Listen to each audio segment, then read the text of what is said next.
இப்போ நம்ம இன்னைக்கு இந்த அகாரோ நட் மில்க் மேக்கர் அப்படிங்கிற ஒரு ப்ராடக்ட்டு எப்படி யூஸ் பண்ண போகிறோம் அப்படின்னு சொல்கிறேன். ஃபஸ்ட்டு வந்து இது ஒரு எலக்ட்ரிக் ப்ராடக்ட், தட் இஸ் இது கரண்ட்டில் தான் வேலை செய்யும். ஸோ ப்ளக் பாயிண்ட் எல்லாம் நம்ம கனெக்ட் பண்ணி வச்சுருக்கோம் ஏற்கனவே. இதில் என்னென்னா, நட் மில்க் வந்து இன்றைக்கி பாதாம் நட் யூஸ் பண்ணியிருக்கோம். ஒரு 10 பாதாம் ஊற வச்சு, அதாவது முன்னாடி நாள் நைட்டு ஊற வச்சு காலையில் அந்த மேலே இருக்கிற தோல் உரிச்சிட்டு, அதுக்கப்புறமா இப்போ அந்த அதுக்கு தேவையான தண்ணி அளவு, நமக்கு எவ்வளோ பால் வேணும், எத்தனை பேர் குடிக்க போகிறாங்கன்றத பொறுத்து இப்போ நான் 300 ml தண்ணி போட்டிருக்கேன். ஒரு 10 பாதாம் யூஸ் பண்ணிக்கலாம். ஒரு 2 பேருக்கு வரும் இந்த மாதிரி. நம்ம வேணும், நமக்கு எவ்வளோ திக்னஸ் வேணுங்கிறத பொறுத்து நம்ம அதை டிசைட் பண்ணிக்கலாம்.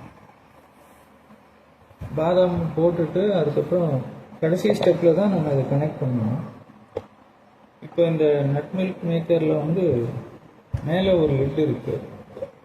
அந்த லிட்டை வந்து க்ளோஸ் பண்ணிவிட்டு அதை கரெக்டாக ஒரு அலைன்மெண்ட்டுக்கு கொண்டு வரணும். தட் இஸ், நீங்கள் இந்த அலைன்மெண்ட் ஏரோ மார்க் தெரியுது இல்லைங்களா, அந்த ஏரோ மார்க் வந்து அந்த பிளாக் ஹேண்டிலோட அலைன்மெண்ட் இருந்ததுன்னா தான் மிஷின் ஆன் ஆகும். ஸோ அது வரைக்கும் நீங்கள் பார்த்துக்கோங்க. சப்போஸ் அலைன்மெண்ட்டில் இல்லைன்னா ஆன் ஆகுது. நம்ம திருப்பியும் அந்த பவர் கார்டை இங்கே கனெக்ட் பண்ணுறோம். கனெக்ட் பண்ணிவிட்டு மெயின் சுவிட்சை ஆன் பண்ணுறோம். மெயின் சுவிட்ச் ஆன் பண்ண அப்புறம் நம்ம இது என்ன செய்ய போகிறோம் அப்படிங்கிறது இதுக்கு சொல்லணும். ஸோ இப்போ ஃபங்க்ஷன் அப்படின்ட்டு ஒரு பட்டன் இருக்குது. அதை நம்ம கிளிக் பண்ணிவிட்டு நட் மில்க்குங்கிற ஆப்ஷனுக்கு கொண்டு வந்து நிறுத்திட்டோம்னாக்கா அது வந்து ப்ராசஸ் ஆரம்பிச்சிடும். கொஞ்சம் டைம் ஆகும், அதுக்கு ஒரு 10-15 மினிட்ஸ் ஆகும். ஃபஸ்ட்டு தண்ணியை பாயில் பண்ணிவிட்டு அதுக்கப்புறமா தான் அது அந்த பாதாமையும் தண்ணியும் மிக்ஸ் பண்ணி பாதாம் மில்க்கு ரெடி பண்ணும். ஸோ அது வரைக்கும் கொஞ்சம் வெயிட் பண்ண வேண்டியிருக்கும். வீடியோ பாஸ் பண்ணுறேன், திருப்பி ரெஸ்யூம் பண்ணுறேன்.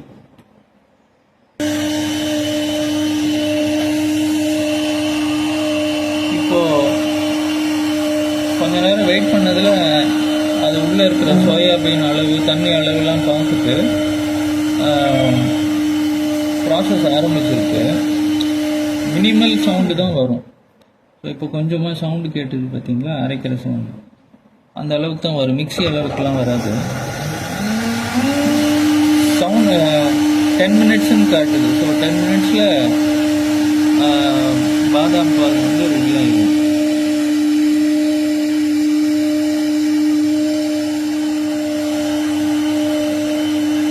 டெய்ரி மில்க் பால்லேருந்து வரக்கூடிய, மாட்டுலேருந்து வரக்கூடிய பாலுக்கு மாற்று பால்கள், அதாவது தேங்காய் பால், பாதாம் பால், சோயா பால், பருத்தி பால், உளுந்து பால், இந்த மாதிரி தாவர இன பால்கள் எடுக்கிறதுக்கு இந்த மிஷின் யூஸ் ஆகும். ஜூஸ் கூட போட்டுக்கலாம், ஆனால் விதை இல்லாத ஜூஸ் போடணும். விதை இல்லாத காய்கள், இப்போ கேரட் ஜூஸ் போடலாம், பீட்ரூட் ஜூஸ் போடலாம். வாட்டர்மெலன் ஜூஸு, சாத்துக்குடி, லெமன்லாம் போடாதீங்க.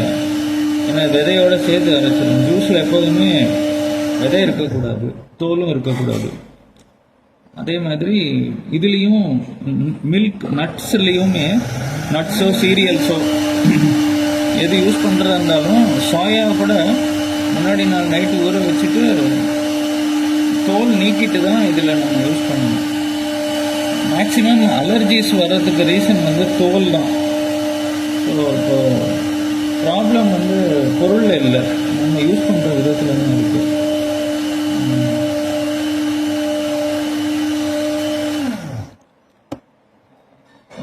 வேர்க்கடலையிலையும் ஏன் அலர்ஜி வருதுன்னா தோல்னால. ஸோ வேர்க்கடலையை யூஸ் பண்ணணுன்னாலும், வறுத்தாலும் சரி, வேக வச்சாலும் சரி, சட்னிக்காக இருந்தாலும் சரி, உப்புமாக்காக இருந்தாலும் சரி, அதை வந்து நம்ம ஏதாவது ஒரு ப்ராசஸில் அந்த தோல் நீக்கிட்டு தான் அதை நம்ம வந்து சாப்பிடணும். இப்போ வேர்க்கடலைன்னா அந்த வெளியே இருக்கிற ஹார்ட் தோல் பற்றி பேசல, அதோட ஒட்டிக்கிட்டு இருக்கிற ப்ரௌன் தோல் பற்றி பேசிட்டு இருக்கோம். ஸோ வறுத்தாலும் அந்த தோல் வந்துடும், வேக வச்சாலும் அந்த தோல் வந்துடும். ஸோ நட்ஸ்லேருந்து நம்ம அதே மாதிரி இந்த தேங்காய் பால் யூஸ் பண்ணும்போது பத்தியாக எடுத்தோம்னா ஒரு சைடில் ப்ரௌன் கலர் தோல் இருக்கும். அந்த தோல் போர்ஷன் நம்ம வந்து யூஸ் பண்ணக்கூடாது. அதை கத்தி வச்சு சுரண்டி எடுத்துட்டு வெறும் அந்த ஒயிட் போர்ஷன் மட்டும்தான் யூஸ் பண்ணணும். இல்லைன்னா தேங்காயை துருவி போட்டுக்கலாம். தேங்காயை ஷ்ரெட் துருவல்னு சொல்லுவாங்கல்ல, தேங்காய் துருவி போட்டுக்கலாம். இப்போ 7 நிமிஷம் இருக்குது. ஸோ இது இதே மாதிரி ஒரு 7 நிமிஷத்துக்கு நொயின்னு சத்தம் போட்டு வரும். அதுக்கப்புறம் கடைசியில் முடிஞ்சதுக்கப்புறம் நம்ம அதை எடுத்துக்கலாம். அது வரைக்கும் பாஸ் பண்ணியிருக்கோம்.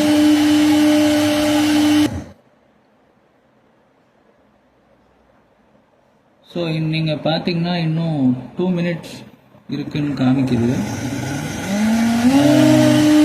இந்த ப்ராடக்ட் வந்து முக்கியமாக யாருக்கு யூஸ் ஆகும் அப்படின்னா 2 கேட்டகரி. ஒன்று காலையில் எழுந்திரிச்சு அவசரமாக எல்லாம் பண்ணணும்,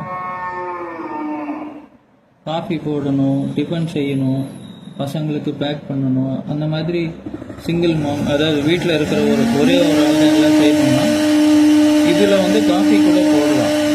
இப்போ தேங்காய் பால் ரெடி பண்ணுறோன்னு வச்சுக்கோங்க. தேங்காய் போட்டுட்டு அதில் வந்து இன்ஸ்டன்ட் காஃபி பவுடர் போட்டுட்டு தேவையான அளவு தண்ணி போட்டுட்டு 2 பேருக்கு காஃபி பண்ணோம்னா இது ஒரு 10-15 நிமிஷத்தில் பண்ணி முடிச்சிடும். அதுக்குள்ளே மற்ற வேலைகளை நம்ம செய்யலாம். ரெண்டாவது வந்து இந்த மற்ற கால்நடை உயிரினங்கள், மிருகங்கள் கிட்ட இருந்து பொருட்கள் பயன்படுத்த மாட்டோம், நாங்கள் வேகன் அப்படின்னு சொல்கிறவங்களுக்கு இது தாவரப்பால் ரெடி பண்ணுறதுக்கு வீட்லேயே ப்ரிசர்வேட்டிவ் ஃப்ரீயாக கிடைக்கும். நாமளே ஃப்ரெஷ்ஷாக பண்ணி அப்போவே எடுத்துக்கலாம். கடையில் கிடைக்கிறது எல்லாமே ப்ரிசர்வ்டு அப்படின்னு ஒரு இது இருக்கு இல்லையா, இது நாமளே செஞ்சுக்கலாம். அந்த ஆங்கிளில் இது ரொம்ப நல்ல பொருள். வாங்கலாம், இல்லை வாங்கிறத விட இதை கிஃப்ட் பண்ணலாம் இன்னொருத்தருக்கும். நம்மளும் வாங்கிக்கலாம், பட் நம்ம மற்றவங்களுக்கு ஒரு நல்ல கிஃப்டாக கொடுக்கலாம். அதுக்கு இது ஒரு நல்ல பொருளாக இருக்கும். இப்போ பிபின்னு வந்துருச்சு, பை போல இருக்கு அப்படின்னா ப்ராசஸ் முடிஞ்சிருச்சுன்னு அர்த்தம். ஸோ அதை நம்ம ஆஃப் பண்ணிடலாம். ஃபஸ்ட்டு ஆஃப் பண்ணிவிட்டு ஒயர் டிஸ்கனெக்ட் பண்ணிவிட்டு மேலே இருக்கிற லிட்டை லைட்டாக டில்ட் பண்ணிட்டு ஓப்பன் பண்ணிட்டு பார்க்கலாம்.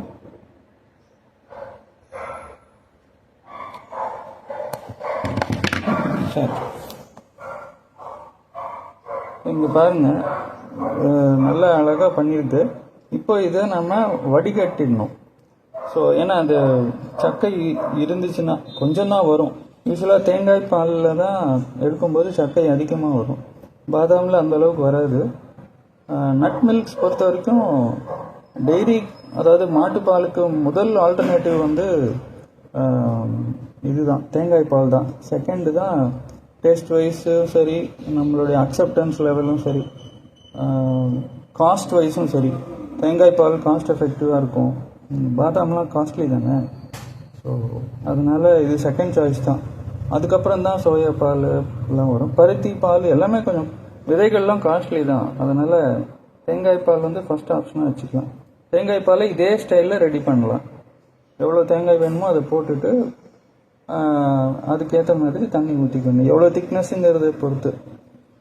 ஓகேங்களா? ஸோ இது நீங்கள் நல்ல கிஃப்ட் ஆப்ஷனாகவும் வச்சுக்கலாம். தேங்க்யூ பொறுமையாக பார்த்ததுக்கு. யூஸ் பண்ணி பார்த்துட்டு சொல்லுங்கள். எனக்கு கிஃப்ட் அனுப்பிச்சிடாதீங்க, ஏன்னா இது நான் ஏற்கனவே வாங்கிட்டேன்.